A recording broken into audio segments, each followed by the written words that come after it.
What's going on? We're going to talk about solving quadratics by factoring and the square root principle. So just think about three types of factoring you're familiar with that you've seen last year, the year before, something like that, and write them in below, 1, 2, and 3. So the first one we always talk about is the greatest common factor, which we represent as GCF. The second one is the difference of two perfect squares.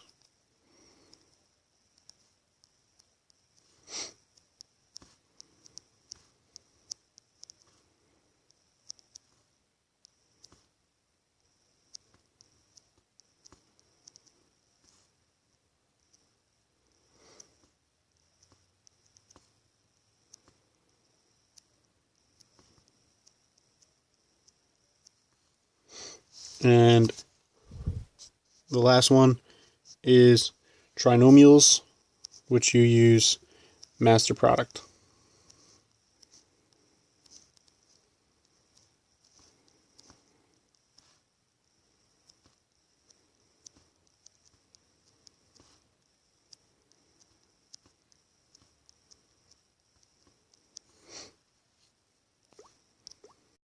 Alright, when we're solving quadratics by factoring, our first step is set the equation equal to 0.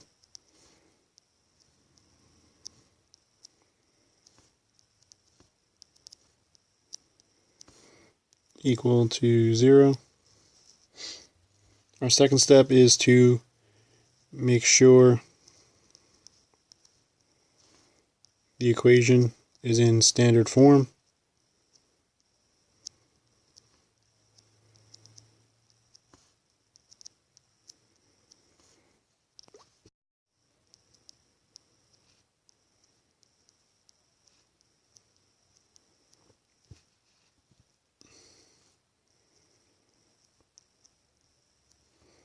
And standard form is ax squared plus bx plus c equals 0. Our third step is to look for GCF. Our fourth step is to look, if it's not GCF, look for dots, which is the difference of two perfect squares. And our last step is trinomials, which is master product. Our fifth step.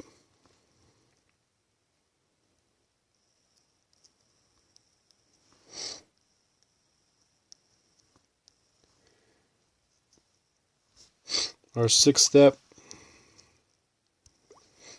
is set each factor to equal to 0.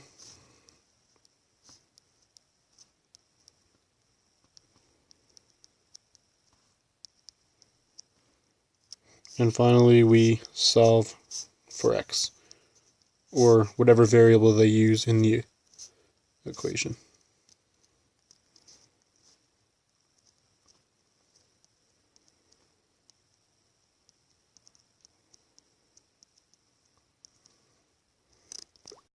Let's take a look at the first one. 9x squared minus 16 equals 0.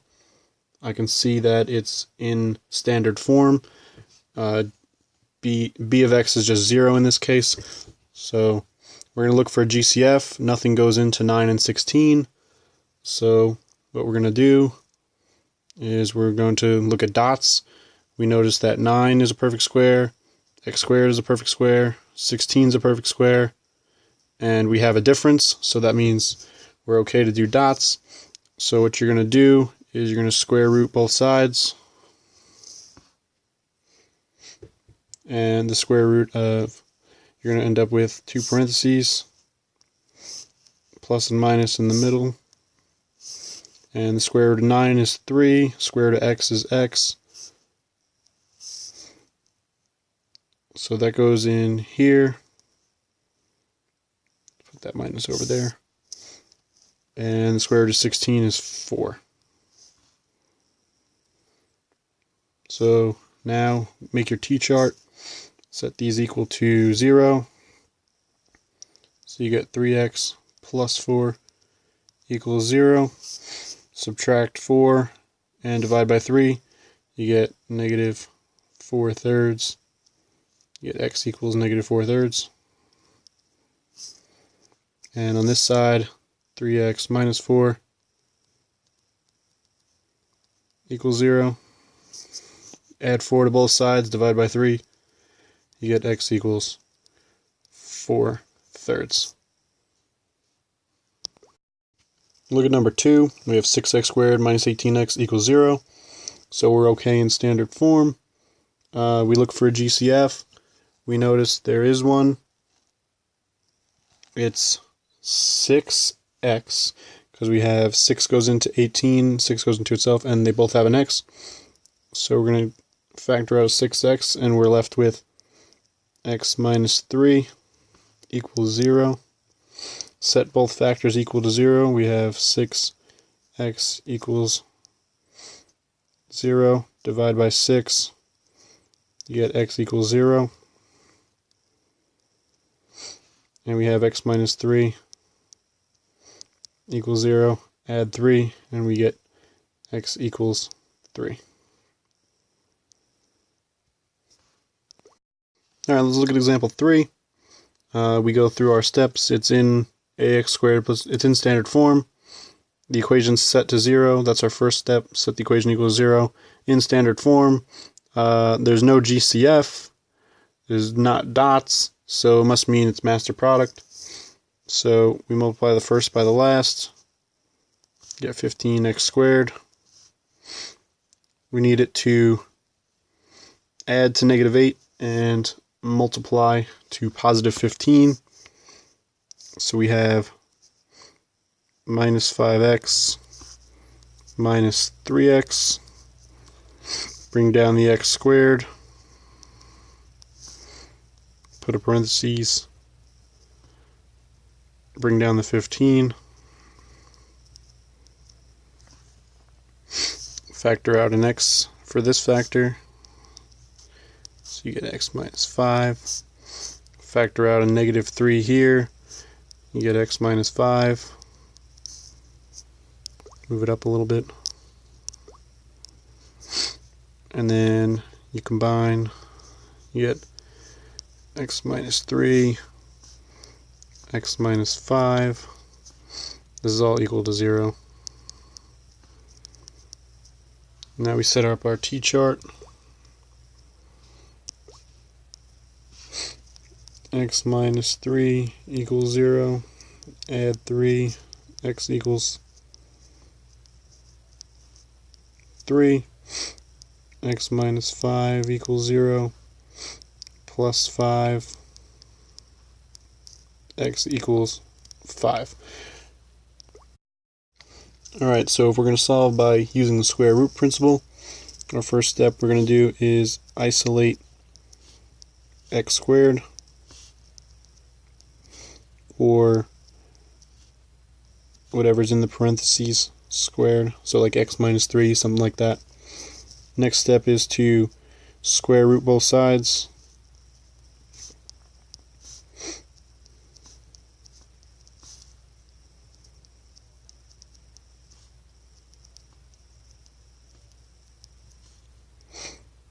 Oh boy, not signs, sides. Silly me. When you square root, don't forget the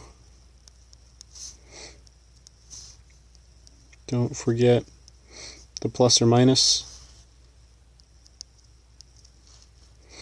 Our fourth step is to solve for x.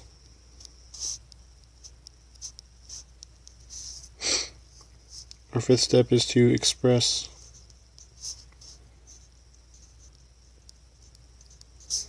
in simplest radical form.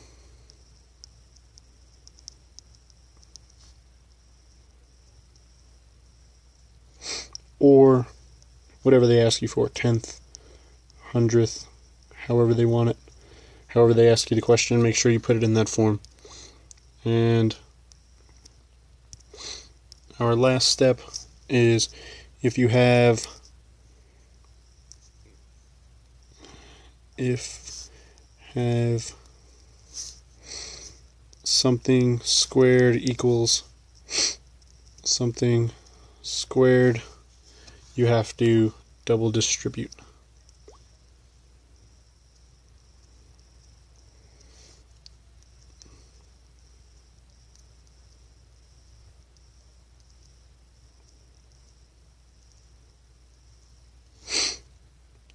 And then solve.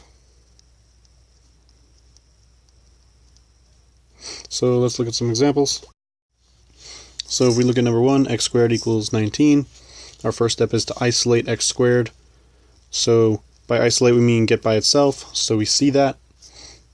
We have x squared on one side, nothing, there's no plus 3, minus 2, there's no 2 in front of it, so we're okay.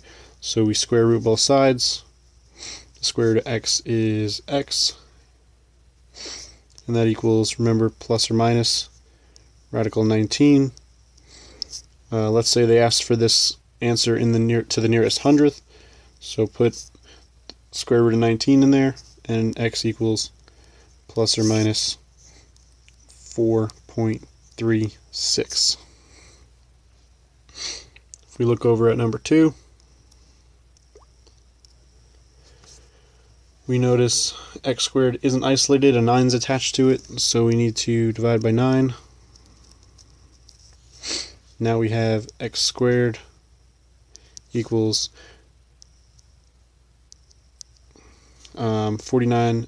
9 doesn't divide 49, so we leave it as 49 over 9. Now we square root both sides because x squared is isolated. You get x equals plus or minus 49 is a perfect square, 9 is a perfect square. So let's actually draw this. Let's bring it up here. X equals 7/3. To question 3, or example 3. We can see that whatever in the parentheses squared is isolated, so we are okay to go and solve this, because by this it means there's no 3 in front, there's no plus 2 added to the end, it's just inside the parentheses squared, so we square root both sides. You get 5x plus 7 equals plus or minus radical 19. Subtract the 7 over, and you get 5x equals negative 7 plus or minus radical 19, because you can't do anything with that radical 19. You divide 5, and you get x equals negative 7 plus or minus rad 19 over 5. Now you might see it multiple ways just to show you. So we know it could mean you can split this up into two factors. X equals negative 7 plus radical 19. X equals negative 7 minus radical 19 over 5. But you can also see it like this. X equals negative 7/5 plus or minus radical 19 over 5. You can see it like that. There's multiple ways you can write it, and I'm sure you've seen how to write most of those. Let's look at number 4. Alright, here we have x plus 4 squared equals x plus 12 squared. And if you go all the way to step number 6, if you have something squared equals something squared, we have to double distribute first. So x plus 4 squared is x plus 4 times x plus 4 equals x plus 12 times x plus 12.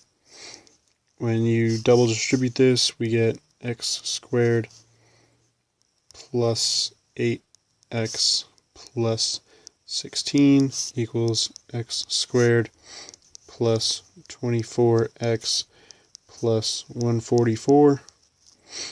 Now I'm going to subtract the x squareds from both sides.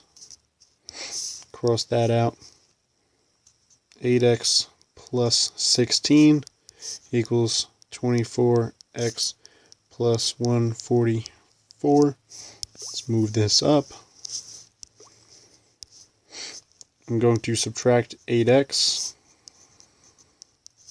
So I have 16 equals 16x plus 144. I'm going to subtract 144 to isolate my x over here. Because we're solving for x, you get negative 128 equals 16x. And when you divide by 16, you get negative 8 equals x. So let's just rewrite it as x equals negative 8. Alright, I hope you enjoyed this video. Like and subscribe.